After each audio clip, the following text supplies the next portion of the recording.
चले वहाँ चलकर खेलते हैं।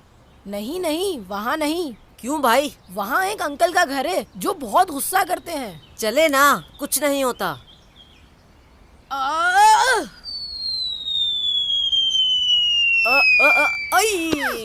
ओह, हमारे 10 पॉइंट हो गए।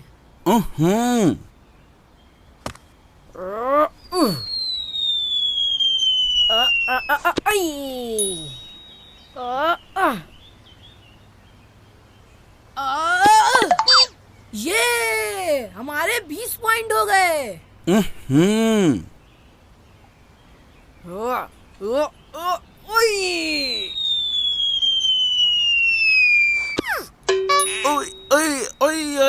अल्लाह,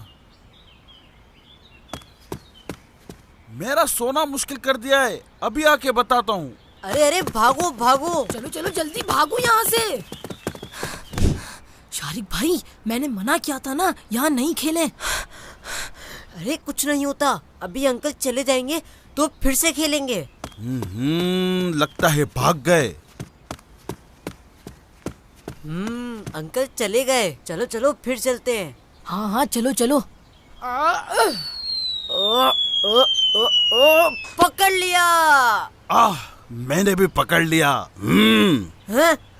अंकल अंकल मुझे जाने दें, हम तो सिर्फ खेल रहे थे।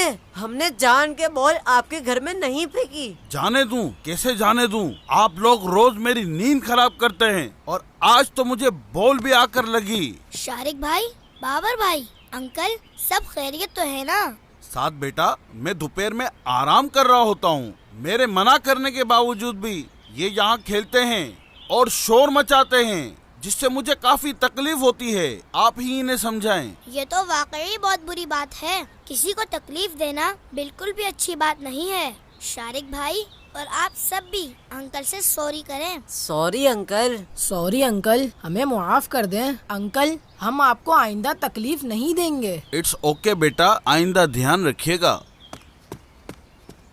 मुझे बाबा जान ने ये हदीस पाक याद करवाई है कि अल्लाह पाक के आखिरी नबी सल्लल्लाहु अलैहि वसल्लम ने इरशाद फरमाया, जिसने किसी मुसलमान को तकलीफ दी उसने मुझे तकलीफ दी, और जिसने मुझे तकलीफ दी उसने अल्लाह पाक को तकलीफ दी। ओहो, ये बात तो हमें पता ही नहीं है। हमें हमेशा ये कोशिश करनी चाहिए कि हम कोई भी ऐसा काम ना करें जिससे किसी मुसलमान को तकलीफ पहुँचे। खास तौर पर खेल कूद के दौरान शोर शराबा नहीं करना चाहिए, इससे किसी की नींद खराब हो सकती है। इसी तरह किसी बीमार को भी तकलीफ हो सकती है और कोई एग्जाम्स की तैयारी करने वाला भी डिस्टर्ब हो सकता है। हम आइंदा कोई भी ऐसा काम नहीं करेंगे जिससे किसी मुसलमान को तकलीफ पहुँचे। साथ भाई, हमें भी ये हदीस पाक याद करवा दे। जिसने किसी मुसलमान को तकलीफ दी, जिसने किसी मुसलमान को तकलीफ दी, उसने मुझे तकलीफ दी, उसने मुझे तकलीफ दी, और जिसने मुझे तकलीफ दी, और जिसने मुझे तकलीफ दी,